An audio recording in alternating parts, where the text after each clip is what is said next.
Sir, India has offered its unflinching loyalty and undying friendship to the US. We have done everything possible to promote and protect the interest of the US and US companies in India. In fact, last week, the Honorable Finance Minister moved an amendment in the Finance Act and removed Google tax, which was an equalization levy of 6% on US companies like Meta, like Amazon, Google, etc., which has caused us a loss of about 3,000 crores. All this was done in order to woo the US administration. Supplementary. But despite, sir, I'm just setting the context. But you have allowed others. Despite this morning, the Trump administration has levied a 26% Trump tariff on Indian goods, which is likely to wreck the Indian economy, hit us by 50 to 100 basis points in terms of GDP loss, and we will lose our competitive advantage in the global market, particularly ensuring that the doors of the US market are closed for India.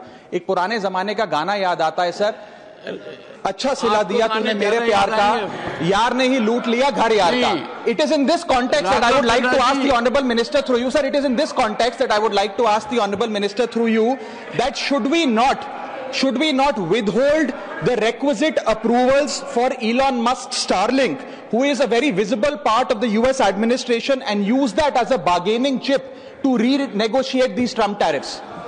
Honourable Minister. Sir, Mr. Raghav Chadha is generally very eloquent, but he has become musical also nowadays. And the way he has framed his direct question with an indirect context. Let me say this, sir, that as a member of the government, and as I said this before in my earlier answer, my responsibility is only one, and that is to 1.4 billion consumers of telecommunications in India. It is my job to provide every opportunity and every available technology in the world to every single consumer in this country. Let me also apprise Honourable Member of Parliament that the only 2 licenses till now that have been given out for satellite technology in India at this point of time happen to be Indian companies, Reliance and Bharti Airtel. We have a very clear window that we have put together, which takes care of our consumers, takes care of India's security concerns, and if you are able to satisfy all those requirements which are the same for every provider of that satellite communication, the doors of India are open to you. The customer will decide which service provider the customer wants to go with. Let me also add here, sir, that India today not only holds the capability of being the largest telecom market in the world with 1.2 billion subscribers, but is also the cheapest telecom market in the world. 10 years ago, whereas voice was 51 paise a minute, today voice is 0.03 paise a minute. On the same front, where data was 286 rupees for 1 GB, today, sir, you will also be astonished. Data is 11 cents per GB, only 9 rupees per GB from 286 rupees. India today, and I would urge all members of Parliament across the board, because this is a USP of our country, of Bharat. We are today the cheapest data provider in the world. The average cost of data, sir, in the world, from developed countries to developing countries, is $2.59 per GB. India is 11 cents per GB. We are not close to about only 5% of the data cost of the world. So all data business must come to India because we have that capability, sir. Supplementary number 2, Raghav Chadha. Sir, 3 very worrying incidents have happened in the recent past. First is that Elon Musk on his platform X threatened the Ukrainian government, saying that my Starlink system is the backbone of the Ukrainian army and the entire front line would collapse if I turn it off. I'm setting the context. Mr. Raghav Chadha, 1 second. I have to highlight 3 issues. One second. You have to permit me to... No. No. Yeah. So I want to place this on record. We are not here to answer with regard to any company's policies. We are here for the consumers of India. The Prime Minister, Narendra Modi, represents 1.4 billion people. India, which is a power, economic and a political power across the world today. We are not here to answer for any particular company. Honorable member. Please let me finish. I think I will have to give a different nomenclature to my dear friend Jairam Ramesh, being savior of everyone, beyond his party also. Jairam ji, Raghav Chadha is effectively energized to handle his affairs and does not need such kind of support even on parliamentary platform. Raghav ji, above all, I need your support and your patronage, sir. I need your protection. This morning you raised a 267 in absentia. Yes. I did not reveal this subject to the House. Let me do it now. Please do, sir. You are very severely obsessed with this issue of what Trump is doing or someone else is doing. The minister has categorically stated, ask your second supplementary, which is little Indianized. Sir, I am severely obsessed with anything that hurts the Indian interest and particularly the Indian economic interest. And that is what brings me to this House. And I will continue to passionately raise every issue that hurts my country. Raise it. Sir, my question, if you would have heard my question, you would have understood that it is only and only about India. The second worrying incident after Elon Musk's threat to the Ukrainian army, which I wanted to raise, was that about 4 months ago, there was a big drug burst in Andaman where about 6,000 kgs of synthetic drugs were recovered, and it was discovered that a Myanmar-based smuggler was using Starlink satellite internet for navigation.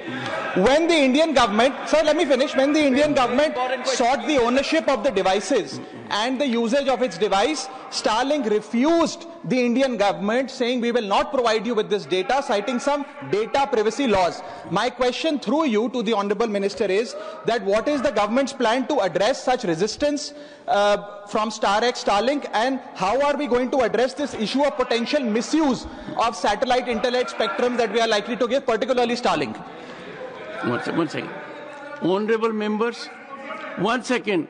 Honorable members, I would appreciate members to be extremely vigilant with answers. When this point was asked in an earlier question, in a pointed manner, the Honorable Minister declared in categorical terms, in this country, in no part of this country this happens. Categorically. No, he said, the minister did not confine to Manipur. The minister said, on every inch of this country, there can be no such incursion, and there has been no incursion. How many times you would want him to reiterate? Come on, Honorable Minister. Let us be vigilant for every reply. Every reply. Sir, I wanted to remove some of the misconceptions that he has about Starlink. Why only some? I mean, all of them. Let me give some data, sir, for him. He is worried Starlink is a competitive threat that we are supporting. But whatever it is, sir, the broadband speed that our terrestrial network is 188 times more than what Starlink or any other satellite network can provide. That's number one data, sir. For example, since he mentioned Starlink, the total customers the Starlink had over the last 3 years in the entire world is 46 lakhs, which is meager number compared to the 990 crore people with a broadband connection that India has. And the Starlink provides main competition to the fixed broadband, sir, that our customers are almost 4.5 crores, which is 10 times more than the entire worldwide population or the services that a Starlink provides. That's number one. So their reach is much lower than any of our networks. Number two, I think, Honorable Minister. So let me be very clear, because I think it's important. In the garb of trying to score a political point, Mr. Raghav Chadha is trying to stoke fear in the minds of all of us in this House, as well as in the country at large. So I would like to put him at rest, and through that also inform our citizens of what the safeguards that we are going to put in place. His pointed reference has to do with security, not necessarily with the market size, not necessarily with the number of customers that they can serve, any satellite company. Again, I want to mention here very categorically that I am not here representing or answering for any company. I am company agnostic. I am citizen-centric. And therefore, with regard to that, Government of India, the Home Minister sitting with me, we have put together a very strict security protocol to ensure the security concerns of our citizens with regard to any SATCOM provider. And let me mention the 6 steps that we have taken. The first, the service provider has to, mandatory, establish an Earth Station gateway in India for each satellite network. So the gateway has to be on our soil. Goes back to the point that the chairman of the House has said, on Indian soil, not external abroad. Second, the operation, maintenance and control and monitoring center of that gateway also has to be on Indian soil. It cannot be anywhere else but on Indian soil.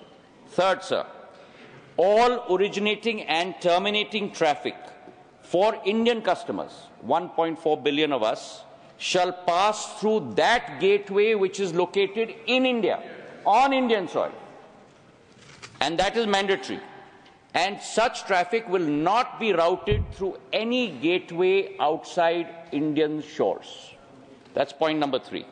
Point number 4, adequate monitoring facility will also be made available by the service provider at the gateway to monitor all traffic for security concerns originating from India or coming into Indian soil from a security perspective. And finally, sir, the service provider shall ensure, and that goes to the first part of the question that Honourable MP has raised, that any user terminal, any single user terminal registered in the gateway of any other country, so the point that you mentioned, whether it is in Myanmar or Timbuktu for that matter, any user terminal registered in the gateway of any other country has to be mandatorily registered with the Indian gateway when operating from Indian territory.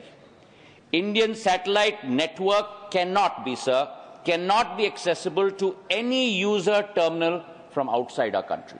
That is the security concerns that have been addressed by the Home Ministry along with the Telecom Ministry to ensure that India remains a safe place for operation of satellite network.